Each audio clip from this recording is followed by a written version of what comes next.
Hey guys, here is our art video for the week, and I'm really excited about this video because it kind of ties into what we would have done in Chapter 11. Unfortunately, we're not able to get to Chapter 11 in math this year. Boo. That means we're skipping geometry, which is really sad. That's absolutely my favorite thing about math is geometry and shapes and volume and that kind of stuff. So to kind of replace that a little bit, you'll be getting a little note with your Chapter 11 book, and you can just do some geometry stuff this summer if you want to. But for art, we're going to be incorporating geometry into our art for our last art project. And we're going to be looking at doing some robots with shapes.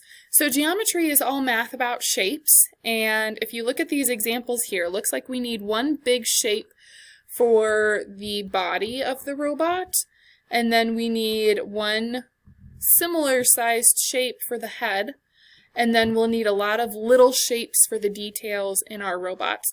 Looks like they have some buttons and maybe a little vent or something. They've got ears, they've got hands and arms and feet and legs and necks, and some of them have little eyelashes and stuff, which is cute. Of course, you have to build a face, and looks like they have some kind of antenna on most of them, or eyebrows or something.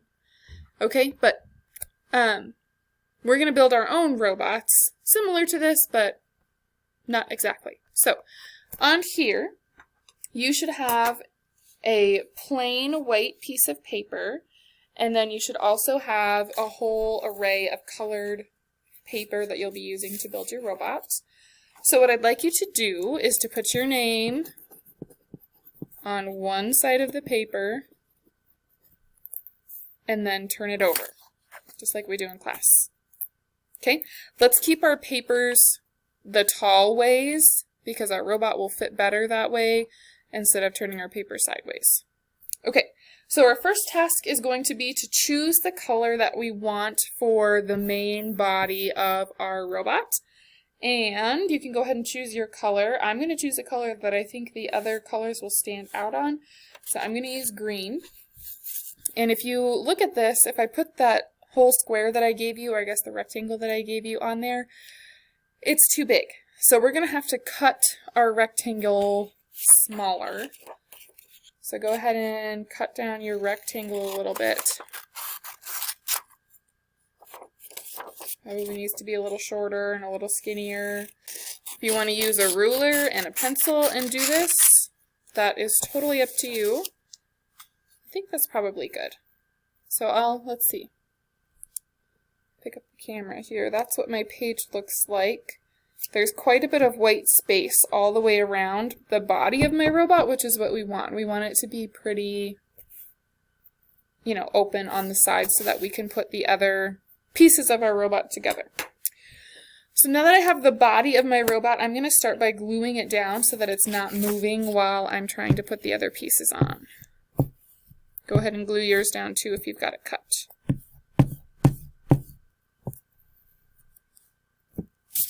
Oops.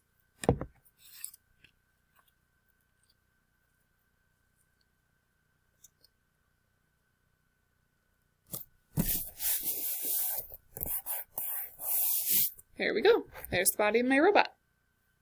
Okay, now the next thing I'm going to do is I'm going to make the head and neck. So I left quite a bit of white space up here.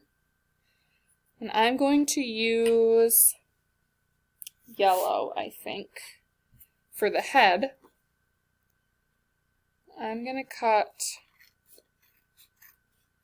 a rectangle that's just a little bit less wide than the body and quite a bit shorter. This is going to be, well, I think it needs to be shorter still. So most of this art project is just going to be some trial and error, figuring out what's going to fit and what's not. There's my head. So I'm going to glue my head down.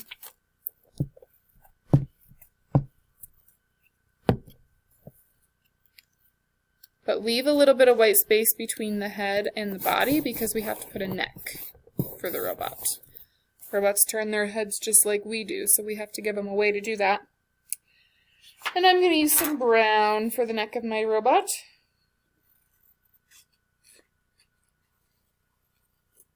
Cut another rectangle. I'm going to glue it down. I suppose I should have done the neck first, huh? Oh well. That didn't stay at all. 6. Oops. Let's try that again.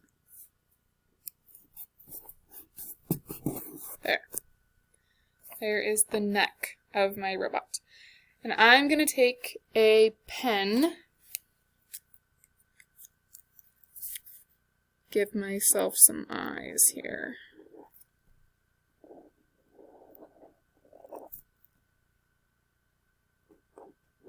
Because it's a robot, I'm going to have square pupils.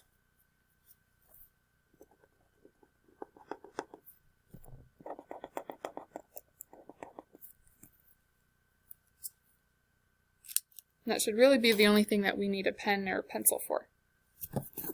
Neck just is not wanting to stick down. Goodness sakes.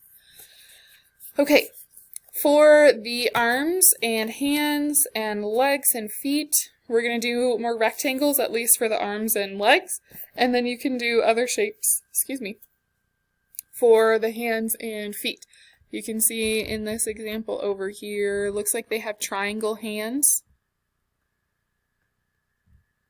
Okay, some of them have a couple of fingers, and looks like they did rectangles for the feet.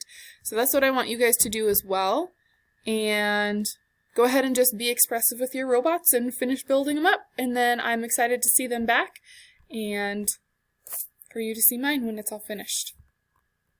Okay, I've been doing a little work. This is what I've done so far. Gave myself some spiky hair, and these are my little antennas to pick up information and stuff. Body. And then for my feet, I actually made them 3D. I had folded the paper on the bottom so that it looks like my robot is standing up. So all I really have left now is to decorate the middle. I'll see you in a little bit. And here's the finished product. From head to feet. Pretty cool. I enjoy geometry a lot. I hope you guys had fun with this project, and I'll see you in the next video.